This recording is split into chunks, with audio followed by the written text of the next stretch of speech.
我姓李，我从小就是台湾出生长大的，来美国已经40多年了。对于共产党的事情，我可能比较关注。我从小就知道，我可以用一件事情来讲这件事情。我小时候呢，我这个住的那个巷子里面的那些人呢，他们是招商局的人。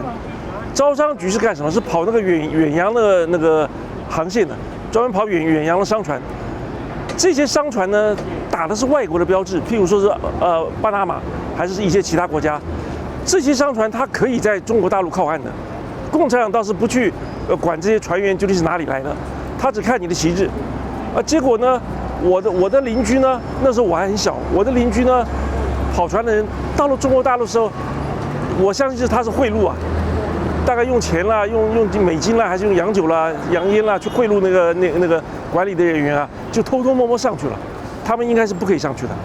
上去以后，他们自己去看真实的事情，看到什么呢？他回来跟我们讲，看到那个年轻人都在哭。问他你为什么哭啊？他说没有前途，没有希望，不知道该怎么办，也没有工作，就这样一个局面。他看多了以后，心里就有数。回来以后跟我们讲什么？讲说中国大陆情况骇人听闻呢，说这个毛泽东啊是个混世魔王。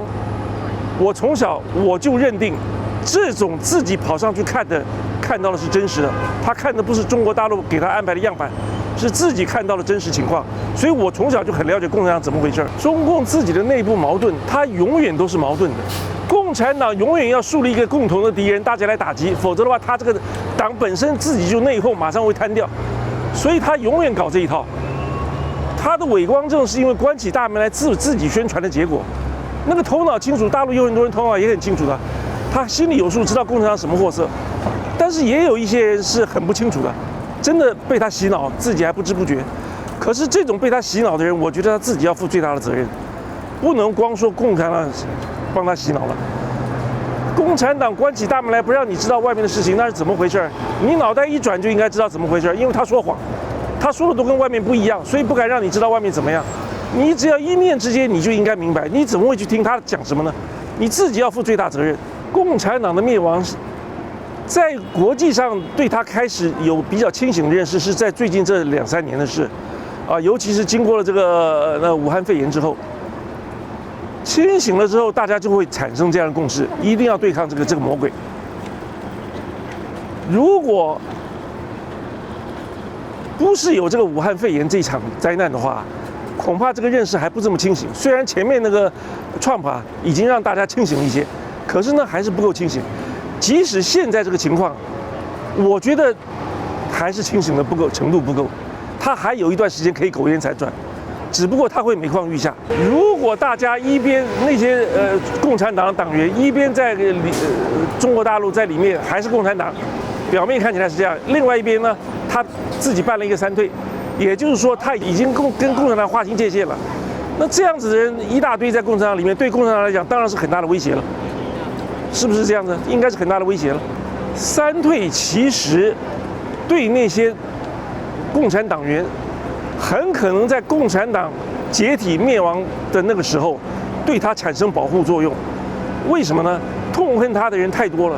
共产党一旦解体，那些共产党员、尤其是那些官员，他会被人家拖出来。那个整是不跟你讲原因的，你是不是共产党就把你拖出来，你是就把你拖出来。这个时候你如果有一个3退的证明啊，有可能对你起到保护作用。所以3退这个证明，你看它好像没有用，但是它可能很有用的。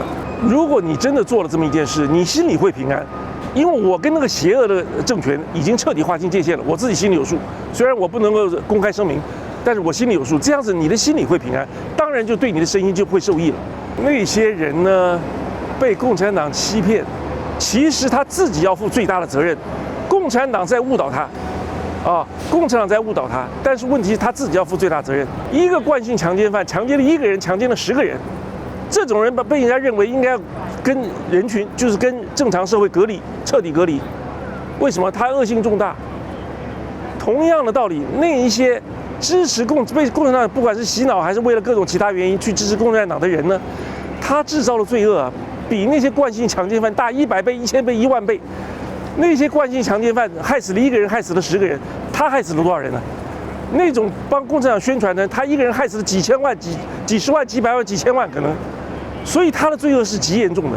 而他的罪恶呢，最主要负责的是他自己。共产党员自己一边共产党一边想办法到美国生活，一大堆这种人。他们说呢，我在共产党里面，我是做了那个工作，啊，实际上言下之意是跟我没关系，我只是做那个工作。譬如说，他专门在那边讲这个自由世界，美国怎么样不好，他说那是工作啊。生活的话呢，我要到美国生活，就这么一帮人想要来美国的华人。